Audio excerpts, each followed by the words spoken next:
Welcome back, everybody, to the Anti-Stall Racing IMSA series. We're back for round 8 of season 8, the finale at Silverstone. And would you look at that? It's raining. We love a good wet season finale here at ASR, but it's going to be action-packed. A lot of cars in today's session. Nice to see. I think all of the championships actually still open after GT3 Am went a little bit wrong for the championship leader last round, and that's how wet it is out there today, because that's Bram Kran going for a spin with only a couple of corners completed. I'm joined today by Kirby once again. We're both looking forward to a brilliant race in 90 minutes as well. Kirby, what are you expecting in today's race? See, I was looking forward to a brilliant race after the fun event that was Imola.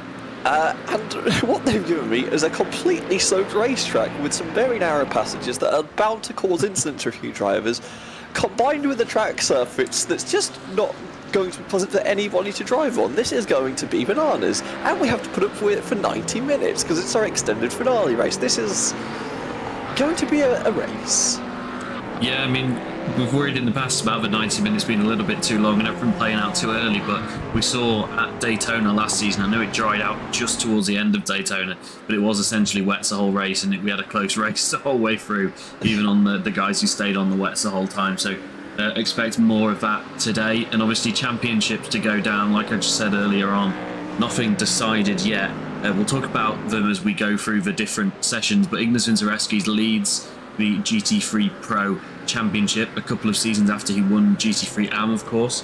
He leaves Adam Jarvis, who's in second place at the moment, by just under 50 points, but he's got a drop round that's about 30 points less than Jarvis's, so advantage is definitely to Vincerevskis, but there's a lot more than 50 points to be scored today, with points obviously being handed out in qualifying and in the race as well, so definitely looking forward to that battle. Yeah, I'm not thinking about the championship because that involves doing a lot of math I'm not capable of doing at this time. I am focused on there's a lot of these cars driving around the track, and a lot of them are struggling to keep the car pointed forwards. This track surface is not full. The weather's not as bad as it could be. It's pretty light green rain on the racing scale. So I'm guessing on the radio in qualifying is a little suspicious. Yeah, so far Massimiliano Lagario leading with the pack away as he did out of the pit lane, but he's picked up 2 purples. That second sector's just been beaten by Ignas Vincerevskis though in his title charge. GT3 Am as well, Michael Kallenberger leads the championship by a fair margin, just under 200 points. So it's going to be hard for Senna Bokhoven to steal that away from him. But both of those drivers with a 0-point drop round already. They were both at Road Atlanta. So if anything goes wrong for either of those drivers today, it could still swing the race. It would need something to go wrong for Michael Kallenberger though, really. And then it's 100 more points back to Nicoli Monti in 3rd place, but still plenty to play for in the Am field. Put your top 3 in the championship in GT3 Pro on screen as well. Legeri, Jarvis in 2nd, and Falk not too far behind in 3rd. We're going to keep you updated, as I said, throughout the race on the championship implications, provided race control aren't too busy and they can provide us with some updated standings. Some updates from some danger zones from race control as well, where some puddles are, but I think we'll probably see them as we watch some onboards throughout the session.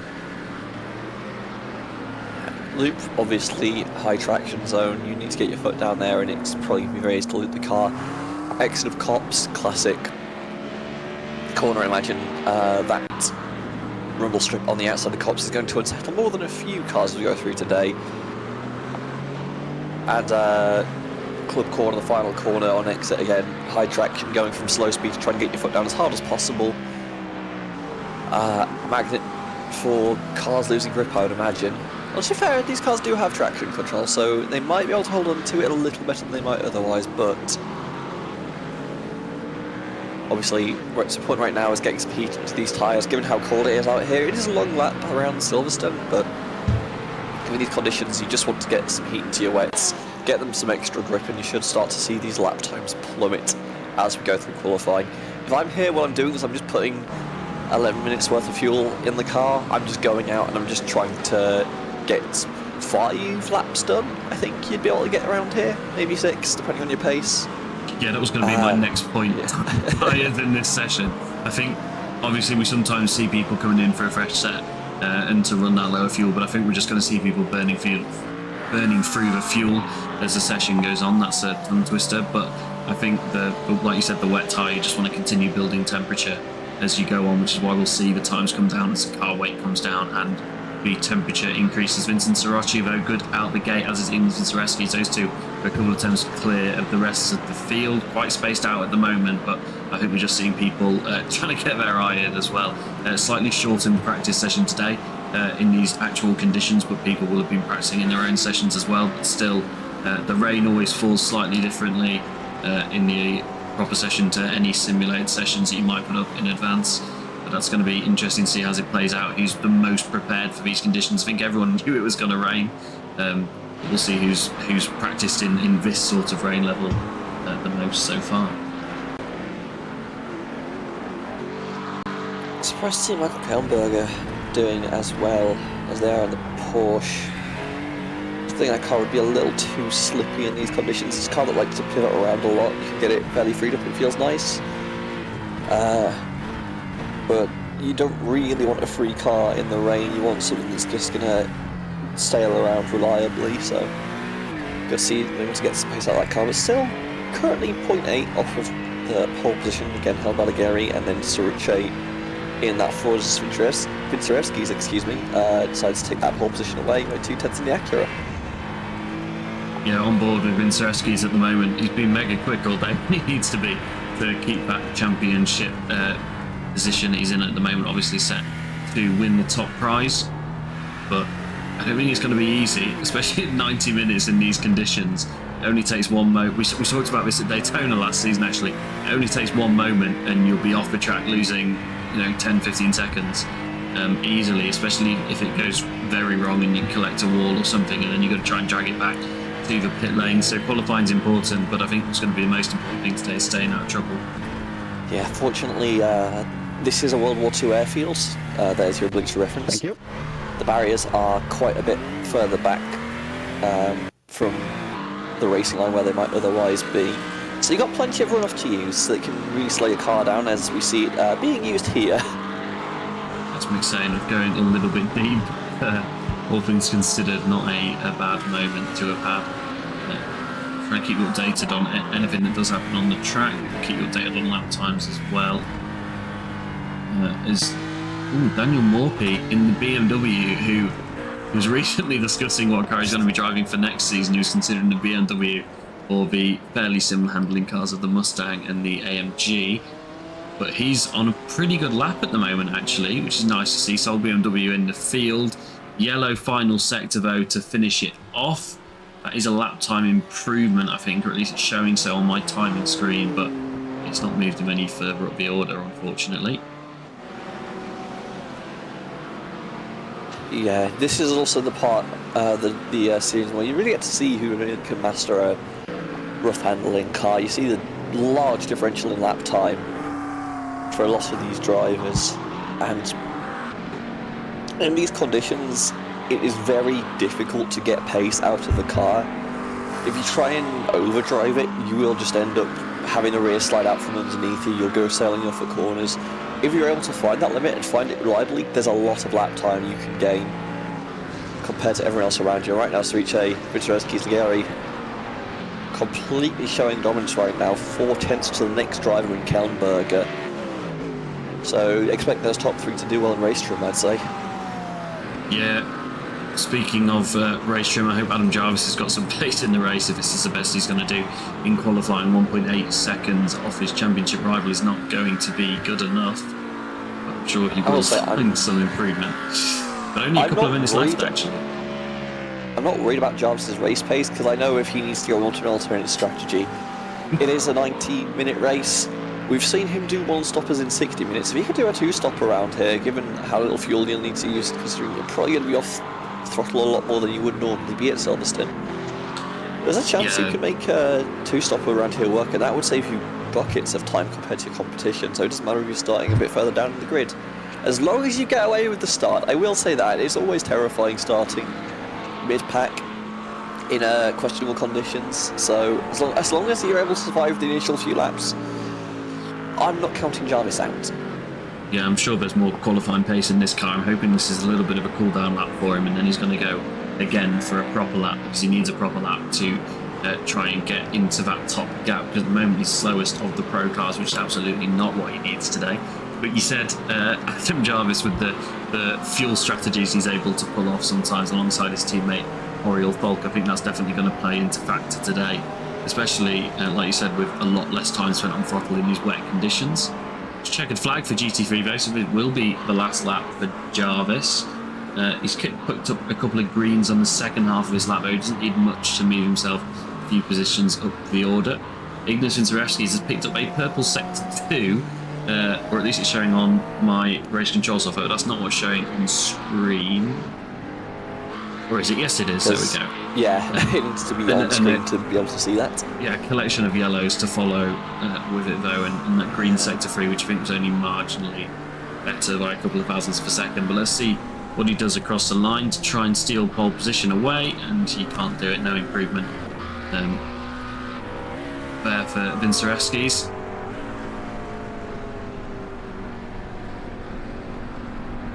The people are still waiting on Michael Kaunberger. Currently sits P4 overall. Wow. And he dives to the pit lane, so no improvement for him. But the AM Championship leader is going to start P4 overall. And I'll tell you what, Senna Bokhoven as well.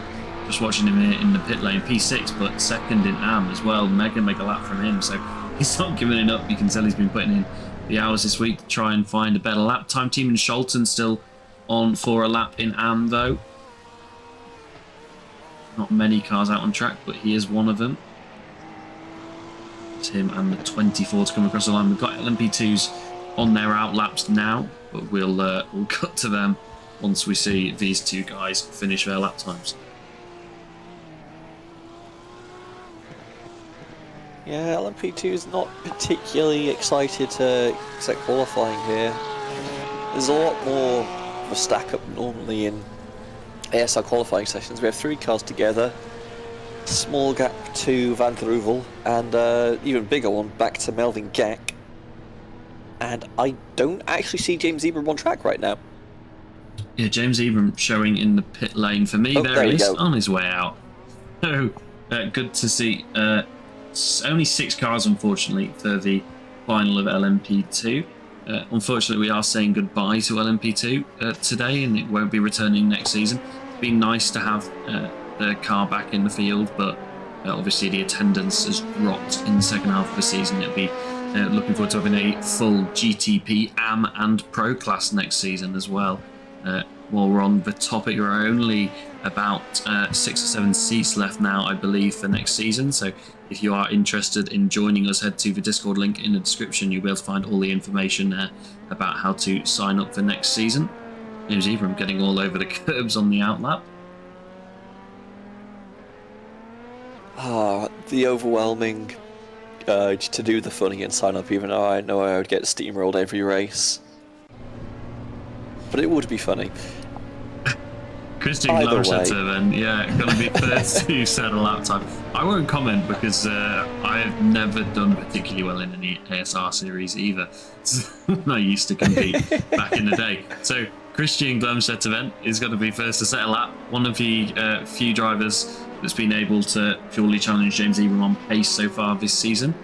We'll talk about the championship in a moment, and I've done some mental maths in my head. I think James Ebram's quite far ahead of Christian, but there is a chance for it to go to Christian today if it goes wrong for James. But obviously we've seen it not really go very wrong for James at all this season. Even when he has had a problem, he's fought back to get right up into the top few positions. One of Ebram's best habits is staying out of trouble as the middle class, which is quite a remarkable thing to do, and it has been commendable all season long, but it does mean he's got a decent buffer to play with coming to this final round.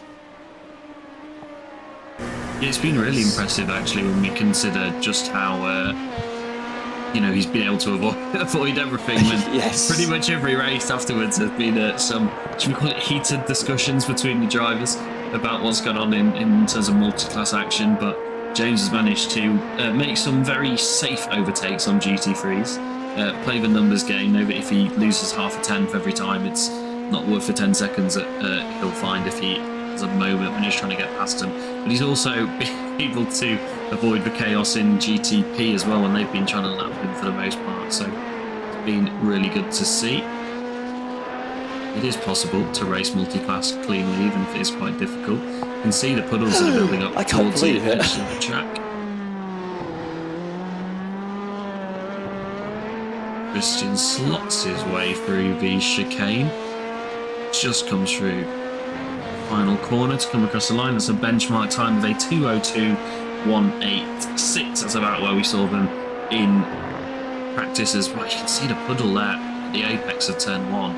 It's going to be deadly at the start of the race. So 2 seconds back, nearly Evan Walsham. It's not what he needs today. Sebastian van der Heuvel goes quicker than Christian though. And I'll tell you who's going even quicker is James Evram, the man himself. Purple sector 3 and a couple of greens to follow. So just 300 separating your top 2 at the moment, but James is going to try and get in the mix up there as well. These track conditions look absolutely miserable. Huge sprays coming up. And it's fine in single car running, they've got themselves enough of a gap between them to make it fine. Obviously these LMP2s are going to have to overtake some GT3s when the race comes. And you have to get all that spray directly into your windscreen as you try and make the pass. And on a track that's fairly technical in some areas, like you do need to make sure you're on the right lines, especially through the 1-2 flick, to Farm or Maggots Beckett, obviously infamously technical section. You don't want to be chasing around here, and unfortunately, just because there's slower cars on track, you're going to have to. Like, imagine being who is that behind? There you go. That's Liam de Kock behind Christian Glamshatter. Let's see if we can try and get an onboard where we'll be able to see what's going on. Oh, and Liam that's de not Kock going doesn't have a lap time set either. No, he doesn't, but he's picked up a purple sector 2 so far this lap and a bunch of greens to follow, so I don't know if he had an off lap and off track on his previous run potentially. Let's see how much slip angle these cars through the chicane as they go across the puddles. Christian Glamset's going to come across the line. That is an improvement for him that sends him to the top, but Liam de Kock's going to try and challenge that, and I think he's going to challenge it fairly successfully, and he does. 4 times clear at the front for Liam de Kock in 25. He'll be happy with that. Sebastian is to cross the line, is going to improve as well, up to P3 though, not enough to go to the top. And then James, obviously half a lap behind the rest of the field, is going to be next to me come on board as he makes his way through Maggots and Beckett, as he has a little bit of an oversteer moment and then turns into an understeer. So you can just see how difficult the track conditions are at the moment. Yeah, that last Chapel corner, you want to carry speed, you want to get the foot down early, try and build as much as you can to go through there, but coming out of Beckett's, you put your foot down too hard, you just end up soaring wide, and the apex of Chapel is already on your right, and you have no chance of making the corner. It just feels awful, the amount you have to slow down to catch the car back up then, especially these conditions. It's just probably a miserable experience. We see a huge wobble there for Ebram as he gets towards the line. Does take pole position away though from Liam de Kock, 2/10 of a difference so far. Yeah, Liam, no. Like you say, 2 tenths behind, but he's picked up a purple sector 1 and a purple sector 3, although James quickly steals that purple sector 1. Yeah. I imagine they've gone for the same strategy we've seen in the GT3s, which is to fill it full of fuel, one set of wets, run it for 11 minutes, and see what happens. Yeah, I mean, right now it's kind of looking like whoever's last across the line situation as well is going to make a big difference. Christian just pulling off there. Don't know if he's just trying to get the toe from Liam, who cannot find the apex for his life here. I think all these puddles that we're seeing offline, it's not affecting the drivers too much at the moment, but Kirby, you touched on it a minute ago, when we've got that multi-class action, it's going to be really, really difficult, because you're going to have to come offline to try and pass the slower cars. Yeah. And importantly, this rain is not going anywhere for the foreseeable future. It might vary in intensity a little bit as the race goes on, but those outside lines where the cars aren't being running are just going to accrue water over time, and when you get pushed out towards those outside lines, you better hope you've got the grip in the car, and that's something Van der Heuvel seems to be lacking, as he is wrestling that car through the corners. That was all over the place, wasn't it? Liam de Kock, then, that lap time that he set was actually quick enough for pole position, but it looks like he invalidated it somewhere around the lap. But he's carrying on, he's gone purple in sector 1 this time round. Sebastian got through P2 though, just behind James by 160 milliseconds across the line. That's a 2-minute warning, so it's 2 minutes for a hot lap, so everybody that's on a lap will get one more lap, but nothing other than that. Except for James Ebram, he's going to take the line very shortly, and then he'll be on his final lap of the run, so one less lap for the 8. See if that's enough to hold on to pole position. I wonder how he fueled it. That last lap was a 2-minute 12 for James, was it? It's showing like a very long lap. Yeah, so I wonder if he just backed off. He knew he couldn't get to the line to get 2 more. Looks like Sebastian's done exactly that as well. I think everyone preparing for that last run. Christian's not backed off though. He's picked up a couple of greens so far this lap.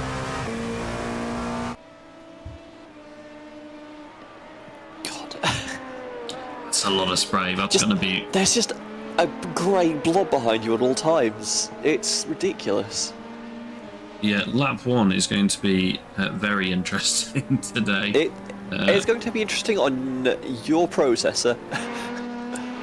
We might have some connectivity issues, I'm worried. We're going to shut down everything that's not necessary. Very good.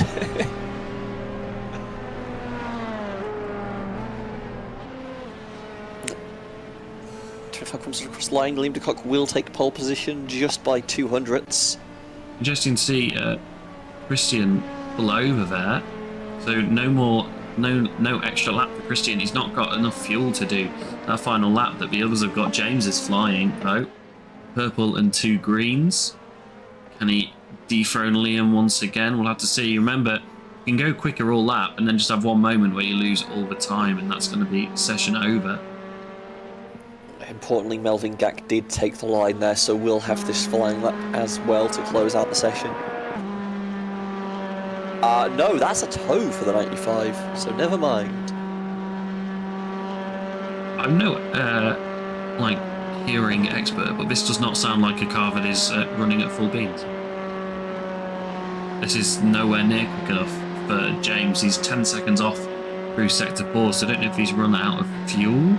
But James Ebram will not start on pole position today. Liam de Kock at the moment has that pole position. He's not been able to improve. James Ebram looks like he picked up a slowdown on that lap looking at the tracker. So Liam de Kock, who we're on board with now, currently leads the field. Only him and Sebastian left on track trying to set lap times. Sebastian currently just under 2 tenths off of what Liam de Kock's been able to do. But he's set a couple of greens so far his laps. This is going to be close, actually. Liam, those yellows are not necessarily bad sector times either, but that green sector 4 could help him. We'll let loose the GTPs onto the track while this goes. And hopefully... Oh no, Pedexit goes way out the way. There and across the line, and it is an improvement for Liam, is it? Yes, it is. Yes. Nearly breaks that 2-minute barrier, but can't quite do it. I think Sebastian's... Oh, jeez Louise, there we go. You don't need the car anymore, you're past the timing line. No, and unfortunately wasn't able to go quicker than his previous attempt anyway. Alright, so Liam de Kock will start on pole position in LMP2. But we're going to cover the next start qualifying today. Albert Preem is going to lead the field. We've seen this a couple of times this season. Likes to get out there in front of the rest of the pack. And I think today as well, Kirby, we were talking a minute ago about that spray in a big field like what we've got in GT3 and GTP. I think it's important to just have some nice clean air in front of you where you can see everything, although the disadvantage is you're the first one to find all the puddles. I mean, that's just the risk you have to take, right? I really don't think you could afford to be behind someone in these conditions. You need every ounce of grip you can find, so these cars are going to be even more downforce reliant than they already were, which means you just don't want to be behind anyone. You want to be out front. You'll give up a few kilometers per hour on the straights. That's completely fine, because when you get to these corners, especially these fast ones like you see flick through Stowe here, you're going to just have that speed and that reliability, and that's all you need to set lap times here. Approaching the final chicane, comes through Club Corner, and will start the first flying lap. Yeah, Prima obviously started this season off in the LMP2, and he's going to finish it off in the Ferrari GTP, so he's not really in contention for any prize money or any championship sort of rewards today, unfortunately for him, but he's out there to race. He's had a pretty good run since he got in the GTP car. No wins, but some pretty good finishes, and I think he has been in contention for some wins, but it's gone wrong one way or another. Your championship leader at the moment is Jean-Paul Seaman.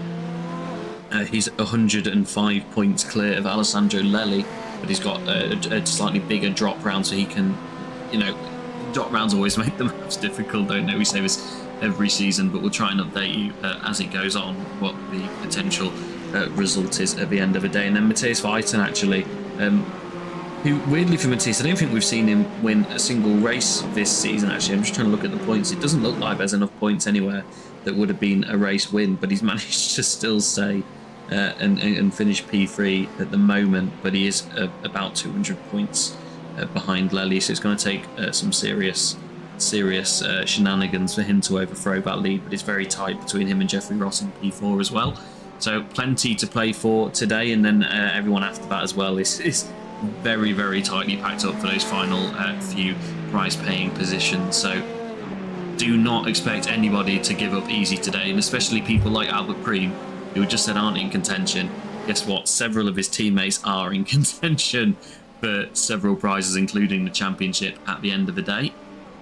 Something Albert Preem was in contention for last season in this class, but looks like this season he'll be the one helping his teammates out to try and win that challenge. So keep your eye on Jean-Paul Seaman, see if he can set a lap time to help him keep the lead in the championship. Preem, interestingly, as well. Oh, you go. Sorry, just yellow sector 4 for Preem there, so it's bizarre to see, but we talked about this, at least on the dry tyres. I'm assuming this also translates to the wets, that these tyres take a lot of warming up before they're ready to do the proper performance runs. Yeah. So we're currently in the middle of a very small, lighter band of rain. It is still raining, but it is noticeably lighter on the radar. So if you're able to keep it on track, which a lot of these cars are struggling to do, I've seen Ponce go off the track, I've seen another car go off as well. These might be some really good lap times coming in now.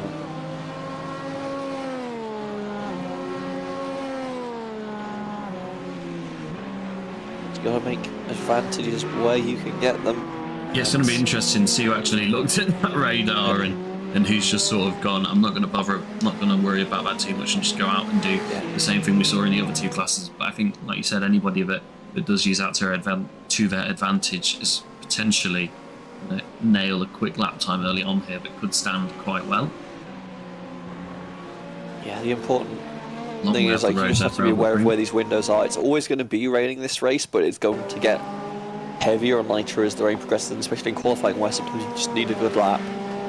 This is definitely the window, and it is closing. The rain is starting to pick up again, but honestly, Ed Kokoven has decided to take full advantage of it.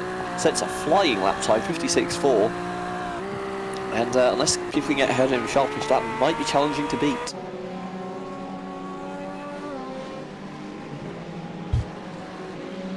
Yeah, that's a pretty impressive lap time, isn't it? For Ayrton. The Acura's looking quick as well in the rain. Or maybe that's just at Silverstone, or maybe they're just quick in general. Who knows? Could be many, many things. I've seen the Acura's quick all season, of course, but our lone Cadillac, Matthias Veiton, is in P3 as we discussed, so it's not all about the car, folks. Jean-Paul Seaman to the top, and then Davy van der Vacker swiftly knocks him off that top step. Antonio Segaro does exactly the same by 1 second to Davy van der Vacker. Quanto Avale slots in P2 in the Ferrari, but that was a mega lap from Cigaro. The heat in the tyres might matter a little bit more than a dry track, I'm discovering. Not even a dry track, a slightly drier track. If they're able to gain that much time over a run. Brandon Lillebrook goes to P7. Jeffrey Ross is next across the line with 3 purples. That's surely going to send him to the top, and it does 3 times clear of Cigaro. So we're seeing constant improvement here. I have to say that Ross and Koikoven, obviously, both racing for SRC. I think they've probably got a nice little setup on that Acura for these sorts of conditions. At the moment, I know Etton's dropped back down again, but he was quickest on the sort of previous run to this lap. It's got a lot of potential out there, though, from people that have not been able to complete the laps. Alvaro Gutierrez picked up a purple on his previous run, which is not was not complete. He went off sort of halfway around the lap. I can't remember what corner, and invalidated the lap time. So there's still a lot of pace for some of these guys out here who are a long way off the pace at the moment. That's just because they've not set a valid push lap yet. Yeah, the rain is starting to come back in at the same force it was previously, so that small window has now closed, but if they have heat in the tyres, you can see Primo on double purples there towards the end of the lap. See what happens as he comes across the line. Another purple sector goes P1 by excuse me? That's a mega lap from Albert Priem. Cigaro can't beat it. He can't even get within a second. Jean-Paul Seaman can't do it either. Quanto Avale gets a little bit closer, but still 6/10 of a second off. And you can see visibly, actually, the rain coming down heavier now than it was a couple of moments ago. Gutierrez goes to P6. Matthias Viten across the line. What's it going to be for him? And it's not a valid lap time, it looks like, as he comes across the line, unfortunately. So just about 2.5 minutes to go in this session. So it'll be about one more lap, 1 or 2 more laps, depending on where you are on the track. What worries me is we have a couple of hypercars here towards the back that are setting laps right now that are sort of in the range of the front runners of LMP2. I remember the Sebring where the LMP2 was just straight up faster than the GTP because the GTP's rain tyres just didn't function, basically. And that was a chaos race because the LP2s just got to blow past everybody. If the LP2s are stuck in the hypercars, that could be problematic, so I need to see some of these drivers step it up a bit. We have Whiten down there as well, which is really surprising to me.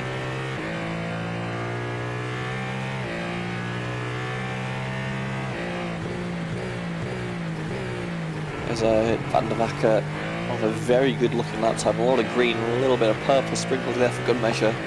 It will be Priem coming across the line before that though.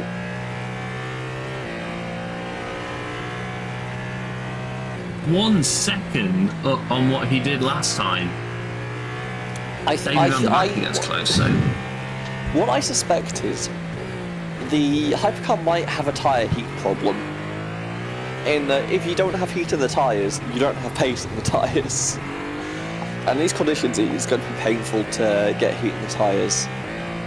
Yeah, So what Jean-Paul Seaman... Go on. This start is going to be challenging because the LMP2 seems to be doing a better job of getting up to speed faster, but yeah, right now Priem doing a fantastic job in qualifying. Van der Wacker getting close, but no cigar as it stands still half a second back, call it. As these drives their final laps, it's a little bit of a spread in the field. Jeffrey Ross slots in P3. Across the line, so there is still time to be found out there as the tyres get one more lap. That's in Koikoven across the line, up to P6. Quinton Verdonk with a purple sector 1 to go P4. And I tell you what, Jean-Paul Seaman might not be loving that he's in P5, but 3 of the 4 cars ahead of him are all DLR drivers, and I believe Jeffrey Ross is a Dutchman as well. So that was good news for him. And something I've only just noticed is Alessandro Lelli is not here today, which is going to be a big hit for his championship chances. So Jean-Paul Seaman, provided nothing goes wrong today, is almost certain to become champion. Unfortunately, gestures towards the entire track. There's Exactly. plenty of room for something to go horribly wrong. I know what it's like to have stuff go horribly wrong here. There's a wonderful video that race stewards Amy made where I explode horribly coming out of club. So there's still a chance to go horribly wrong. I'm seeing some discussion in the broadcast chat that might imply that Seaman might just be champion. Wait, no. Race Control disagrees. Yeah, discussions going on in the background here with the race director, just trying to confirm for us what's going on. But I believe that Jean-Paul Seaman may actually be champion. Yeah, no, he is champ. Is the word from Race Control? Assuming no DSQ. So that is normally it's a small caveat. No, it's a little bit terrifying here of your Jean-Paul Seaman. You do need to make race pace. I'm not even convinced that that's correct though, because he's ahead of Lely at the moment. Oh, but he has a bigger drop round. This is why the maths is far too difficult to do. So I think what essentially is happening is Lely can't beat him as long as Jean-Paul Seaman is classified. Because if he's classified, then his qualifying points are enough to make him champion. And again, but like that's no guarantee right now. Yeah, no guarantee. We saw a lot of off tracks in qualifying, a lot of moments in practice, and I'm sure we'll see a lot of moments in warm up as well. Just take a moment on this screen. You see this? iRacing cut away from it, and I hate it. That's what the drivers have to deal with. Grey, complete lack of visibility, complete lack of traction anywhere. We've seen cars slip and sliding all over the track, and they've been on the racing line. There is no guarantee of anything right now. You have to get around. Never mind, we've got another update from Race Control that says Jean-Paul Seaman is your champion. This is a mess. I'm not going to count anything until the day is done. Oh, I can see that Andy has done some quick maths in the spreadsheet by putting a 0 in for both Seaman and Lely, and Seaman comes out 200 points clear. So right, congratulations on Paul Seaman. For the final week. Oh, bye, Andy. We'll carry on talking. Race does not start on the green flag. The race will start when your class leader goes in the start zone. We ask the class leader to run the pit limiter, exiting the turn 16, 17 chicane. But be aware that you may not actually be able to take that chicane at the pit speed limit. The cars may slow down in that chicane. And finally, we ask that the LMP2 pole sitters, that is Liam de Kock, and GT3 pole sitters, that the Vincenzo, we ask you to leave a 10 to 15 second gap to the class ahead. All that rests me now is to wish you a good luck and to have a nice race.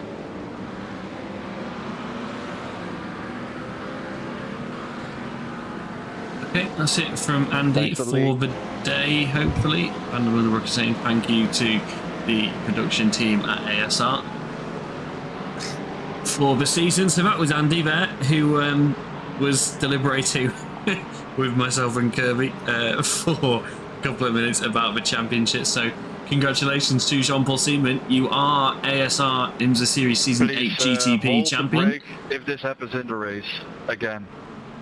Matthias Whiten just talking to drivers about what they need to do if there's any incidents in the race. This is going to be bedlam. I'm watching this practice session. Cars are looping everywhere. They collect each other through corners. They're sideways on the track. There's nowhere for anyone to go. I've yet to see a safety car in ASR. I don't think I'm going to start today, but if there was a chance, I think this is the best one. Yeah, I think we've got a very good very good chance of I'm a safety so car threatened. today. If someone PayPals me £50, I will throw a safety car. I don't know if I have permissions currently, but I'm willing to find out. Albert Preem is going to start on pole position ahead of Davy van der Backer in the GTP class. That puts Jeffrey Ross in P3. We'll talk, well, quick shout out to Albert for that mega lap that we saw towards the end of the session, but Davy van der Backer to get within half a second as well. Pretty impressive given how far clear he was of the rest of the field. Quinton Verdonk will start fourth, and then Alvaro Gutierrez and Jean-Paul Seaman behind him. Quinto Avali will start alongside Antonino Segaro, apologies. Edson Koikov in P9, Vincent van der Moelenbroeke in P10, and then Pete Preen's P11, Carlos Pons P12, Mateus Vuyten P13, all those drivers unable to get a sort of clean lap in. In LMP2, Liam de Kock will start on pole position. Some very exciting messages from Liam in the chat. He's very happy with that lap. James Evering will start alongside him in second place for Effect Simulation. Sebastian van der Heuvel will start P3 just behind him, but those top three were incredibly tightly knit all session, as we see a bit of that multi-class session we like to talk about in the background. Christian Glumstedt will start alongside Sebastian, and then Walsham and Gak on the final row of the grid. And I'm going to throw to Kirby for our GT3 grid. Vincenzo Soroche, privateer, will take the pole position alongside Nicholas Vincerevskis for Vulcan Motorsport. Massimiliano, a name I trip over every single time. Ligeri, 07 Racing, will take P3 alongside Michael Kellenberger. Row 3 sees Alex Sott for Dutch League Racing alongside Snubberkoven for Velocity Racing. Oriol Falk for the Spank position in 7th alongside Daniel Morphy, privateer entry. 9th place, Luigi Espolino for 07 Racing has Adam Jarvis, another Spank position car for company. As we get further back into the grids. Apologies, just having, there we go. Yep. We see Bram Cran in 11th place for Euro Sports Racing team alongside Tierman Scholten in the Dutch League Racing entry. Anthony Carranza for Drackheim Racing team starts 13th. Nicolo Monti for Monti GP in 14th. Jesus Jimenez for Go Esports in 15th alongside Mick Seiton for Dutch League Racing entry. It's a Drackheim Racing team row 9 lockout as Quentin Posisibo starts alongside Matteo Lemare. 19th, Ivan Ubera for Pandemonium Sports Simlab. 20th, Daniel Maggioni for Absolute Motorsports Aislith. Did not set qualifying time and will start shotgun on this field. Yeah, we've got a couple of seconds and then we're going to go to the grid. Oh, there you go. Just as we see, you can see a nice wet Silverstone from the sky there. It is lore accurate Silverstone, I will say that. Yeah, pretty accurate. Every time I've been to Silverstone, it's rained. So, as expected. It's not going to be a full formation lap today. Waiting for the cars to grid up, but you can kind of see where they are. It's just before what I cannot remember the name of the corner. Stowe, that's what it's called. Just before Stowe Corner. So not much time at all for these GTPs in particular to try and get the tyres up to temperature. We've seen how much slower these hypercars are on cold tyres. This could be a little bit of an adventurous start if some of them have a little bit of a slip up in the early goings. They have to let the LP2 field through, and suddenly they're going to be stuck behind for a while.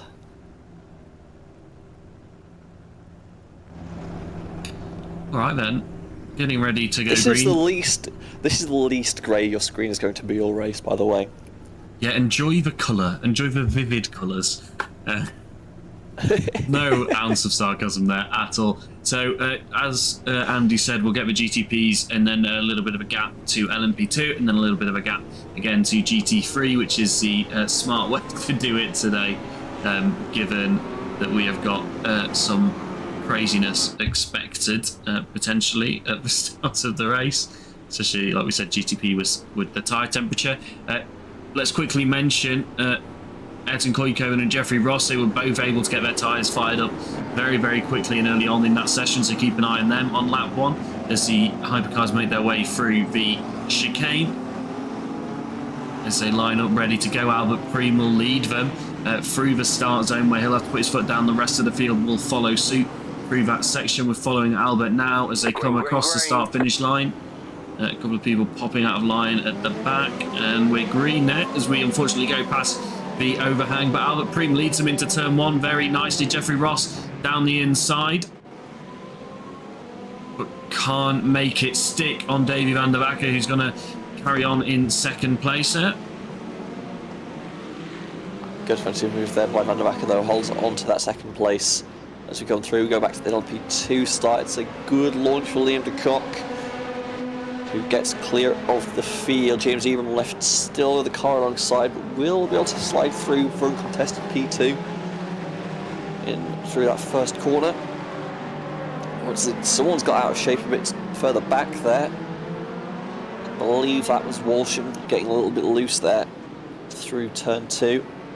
As the GT3s take the start zone. Vincent Soroche leads him away, and he's got away nicely. Was that correct, or was Ignis on pole? I can't remember, but Ignis sits behind him now. Anyway, Soroche is going to break away as he makes his way into turn 3, but he goes deep, and that's going to allow Ignis to fight back, and he does. He's right back on his tail there as they make their way, through the tight, twisty section at the start of the lap before they can really open up the throttle to fight it out. Nicola Monti got half spun coming out of the loop, manages to keep the car pointing forwards, takes a big bite out of the rear bumper of Anthony Caranta, gets shoved off track, gets on the radio immediately. That under investigation by race control already. Somehow the only incident so far, though. Yeah, they've done very, very well, and much better than we expected through this opening lap, so maybe everyone's playing it a little bit safe. They know what's on the line in terms of championship position, but Avale has just jumped to the pits. Not sure what happened to him. You can see the spray in LMP2. Let's take a look at this. Ivan Ubera trying to get past some of the AM drivers that managed to start ahead of him. He's going to look down the inside into Cop's corner, is he? That's going to be a brave move if he goes for it, but he's going to try and stick it out. Not quite close enough to make the move, like to complete the move, should I say, but you cannot see a single thing on board when you're deep in the pack. And you can see Ubera actually just hunting for a little bit of a gap in the spray so we can actually see where he's going, and he's just trying to find grip on different parts of the track. That's risky when you can't see more than a few metres in ahead of you. The problem is if you get offline through Magnus Beckett, you're offline all the way through Magnus Beckett, so you can see Ubera struggling to carry speed through that corner. He's going to fall back a bit here. We go on board Lemeray. I don't know where that car is, quite frankly, because I can't see a thing. Down the back straight. Oh, round the outside, Lemeray. That was brave, deep on the brakes, but I think there may have even been a little bit of contact there between Lemeray and Monty, but they keep it pointed in the right direction, and they're going to carry on and fight this one out for a few more laps. Ivan Ubera trying to make his way past. We saw this a few moments ago, but he's finally found a slot, it looks like. He's going to try and go around the outside of Jarvis, and he does so off track. I'm not sure if he's going to have picked up a slowdown for that. I don't know where the track limit actually is. I don't see a slowdown mark for him, so I presume that's within the limits of iRacing, bizarrely. Which goes, he's not giving up this hunt for P1, though. Has to reach in his sights, trying to get the run down here, but that Ford does look a little bit smaller in the front view. It might have settled down a bit for now. We are going to be waiting a moment for multi-class actions because of how big Silverstone is. It will be Honto Avale who did take the tow and the opening lap, not sure why yet. You can see the 13 car marked in red there on radar. Will be the first one to hit traffic, and I'll see how everything descends from there. Yeah, the LMP2's... Oh, James Ebram's around. Take a look. This is what happened to James. Looks like he's getting a nice-ish run on Liam here, but this is going to give Liam a little bit of a breather overall, really. And James just going to go deep. It's very similar to what we saw Matteo do, but gets on that white painted line, and that's around for James. Yeah. If the track has no grip, the paint might as well be made of sheet ice in these conditions. The car just slides off it like it's not even there. And yeah, Ewan loops the car, falls off the back of the field, and has a little bit of work to do catching up now. So everyone's spacing out, everyone taking this early portion of the race fairly calmly and just playing it safe. No one wants a big incident 5 minutes into a 90-minute finale. Oh, speaking of big incident, Albert Preem, leader of the hypercar field, is closing in on both a Varley and the GT3s at the same time. Oh, spicy little penalty here for Granta, that's that lap 1 incident. Yeah, Granta. 10 seconds for pushing Monty off track and leaving advantage, race control not having any of that. 10-second time penalty, like you mentioned. Coven gets on the radio to say nothing, as we do indeed have the first hypercars approaching GT3s now. Yeah, and just look how far ahead Albert Preem is of the rest of the field. He's pulled 4 seconds on Davy van der Vacker, who's only about half a second up the road from Jeffrey Ross. So that is mega pace, and that just gives him the ability to manage this traffic with much more calmness and a much more level head than some of the other drivers will have, and he can just afford to wait and not make any desperate moves to try and gain positions in a sort of unsafe manner, shall we say. Senna, laat die auto achter jou langs. Ga hem niet te kop houden. GTP's naderen. Pas op. From Cran on the radio in off the road, Alvaro Gutierrez. Or is that Juanto Avale? I'm not sure. That's Avale off the road. Apologies. This is where the drama I thought would happen. Not sure what happened there, but yeah, you can just see how difficult it is to try and get through this traffic. There's 20 GT3s that haven't really separated by the time you catch up to them. Oh my! Nearly Ross, taken out by Jean-Paul Seaman, the championship leader, nearly finding the back of him. We've got more action here. This is Ayrton Koykoven trying to make his way past Quinton. Oh, and there's contact as he does so, and that's Anthony Carranza into the wall, I believe, unfortunately. Wild race. That's put under investigation straight away. Let's take a look at what happened. This is from the start of it, Ayrton Koykoven. He's trying to get past Quinton Verdonk, and in all fairness to him, not sure what else he could have done there. I think he was already there. I'm not sure there was a gap to the outside, but either way, Koykoven then has to do a bit of lawn mowing in there. Let's take a look from here. Gets past his first car, second car comes across and does. I think that's going to be called a race incident, to be totally honest with you. Andy, please check, please.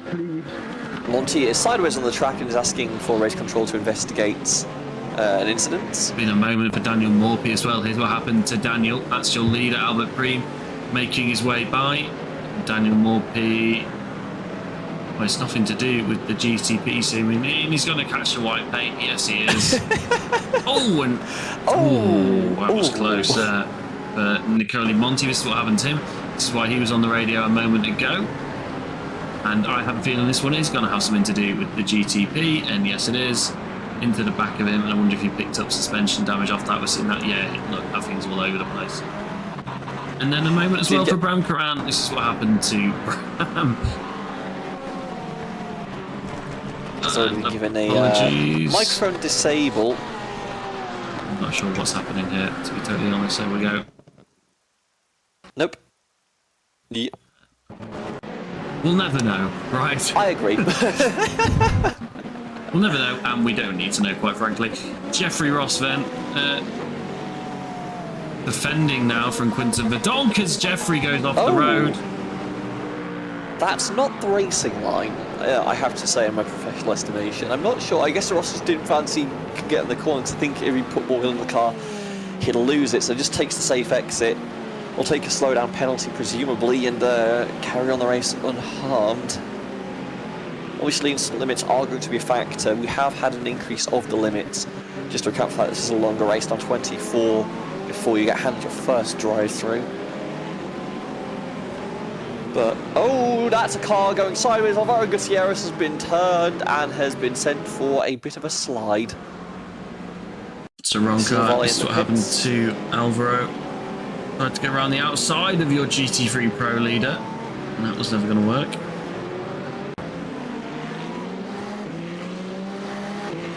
But again, the large runoff definitely coming into play there.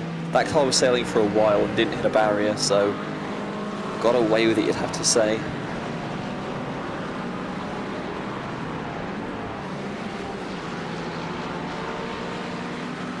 Will be on the back of... I'm not sure who that other car is. That's a AM driver, yeah, Brunkran, Yeah. he slots through. Just managed to get that moved up and slide in. Crown closes up. Liam de Can't Kock get on the back in defence from challenge. Sebastian. Sebastian's closed up that gap massively in the last lap. It's a mega impressive gain. I think, well, I'm just going to have a guess here that that's been a moment for Liam because he's a second and a half off his best lap last time round. And the other two behind him nearly a second quicker, so we're close up there due to a mistake from Liam. I don't know if these classes and they have caught traffic, so that also could be part of it. Evan Walsham's had a moment off track as well. Let's take a look at what happened to Evan. Into turn one. That car looking a little fast. No, it's inbounds. I thought that would be the issue. Oh, Quentin Bosi sideways on the live track. We'll get back to that. Oh, just whoa. As big that moment car on the just does not want brakes, to turn. Yeah. This is what happened to Quinton Bossy-Sibo.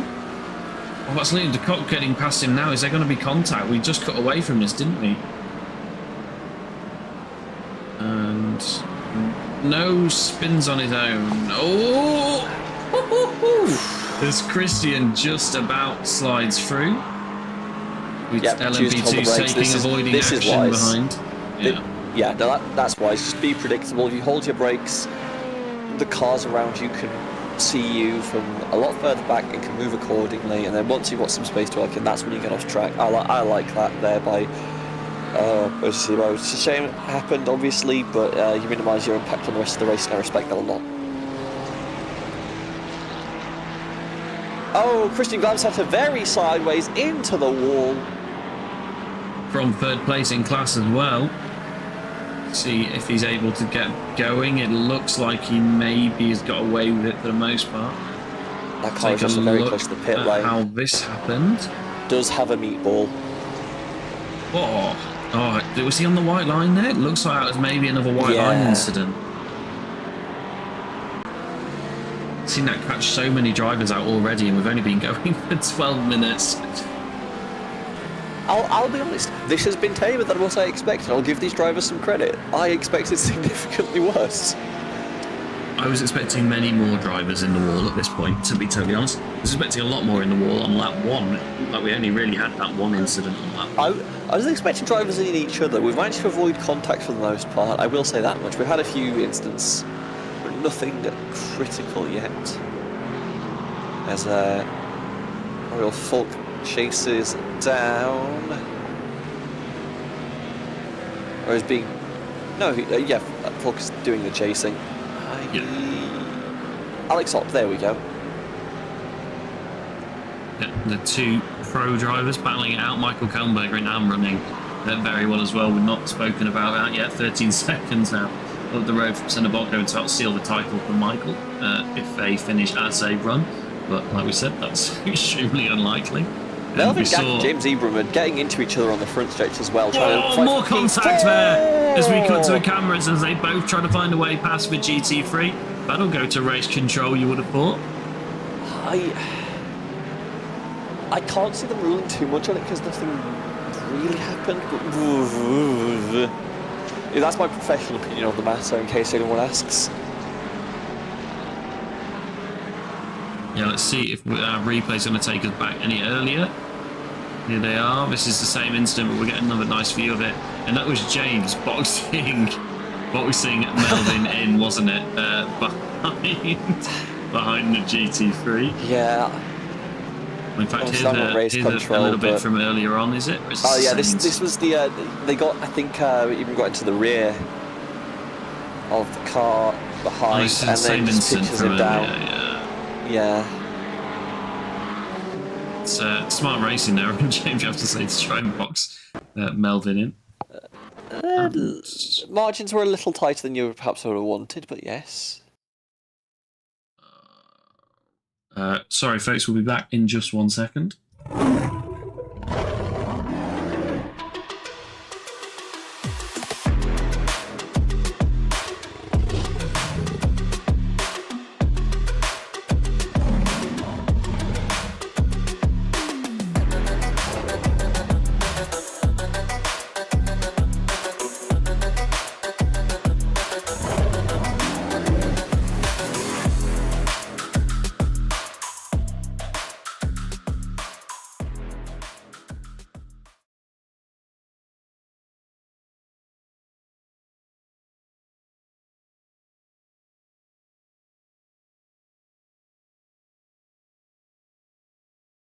On.